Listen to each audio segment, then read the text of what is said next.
क्या आप जानते हैं एक इन्वेस्टर को सक्सेसफुल इन्वेस्टर बनने के लिए 4 इंपॉर्टेंट डिसीजंस लेने होते हैं अपनी इन्वेस्टमेंट के बारे में। पहला important decision, what to buy. सबसे इंपॉर्टेंट डिसीजन है आपको कौन सा शेयर खरीदना है। इसके लिए आपको करना क्या है, आपको एक अच्छी रिसर्च करनी है, डीप डाउन रिसर्च करनी है, सारे डेटा पॉइंट्स देखने हैं, फंडामेंटल एनालिसिस करना है, उसके बाद शेयर को सेलेक्ट करना है बाय करने के लिए।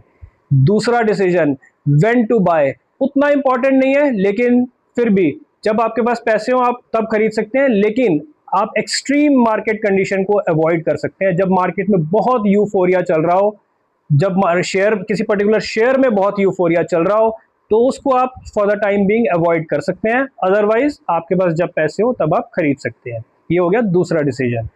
तीसरा decision, how much to buy. Portfolio allocation, कितना खरीदें, कितना एलोकेशन दें अपने पोर्टफोलियो में।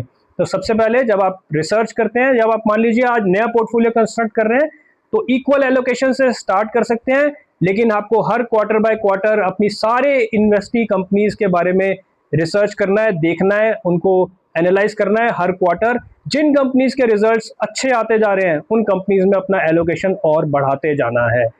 तो आपको शुरुआत आप बराबर से कर सकते हैं, लेकिन आपको जरूरी नहीं है कि आपको सब में बराबर ही मेंटेन करना है। जिनके रिजल्ट्स ज्यादा अच्छे आते जा रहे हैं उनमें और ज्यादा एलोकेशन करते रहिए। तो ये आपका हो गया तीसरा decision, how much to bye.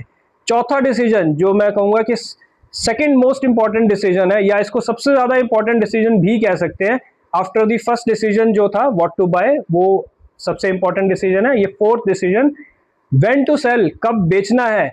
अगर आपने किसी शेयर को पकड़ के रखा और आपने वो जो इन्फ्लुएंसर्स फंड मैनेजर्स की बात, पुरानी कहानियां सुन ली कि एक शेयर को 10 साल पकड़ के रखिए, तो फिर आपको नुकसान होना तय है।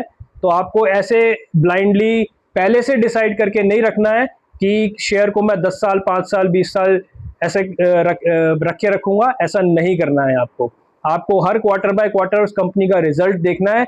जहां आपको लगे कि ये कंपनी की सेल्स, इसकी कंपनी की रेवेन्यू ग्रोथ में अगर स्लो डाउन आ गया है, तो वहां आपको उस कंपनी से निकल जाना है। आपको ज़्यादा इमोशनल नहीं होना, आपको ये प्री माइंडसेट नहीं रखना कि मैं इस कंपनी को 10 साल रखूंगा।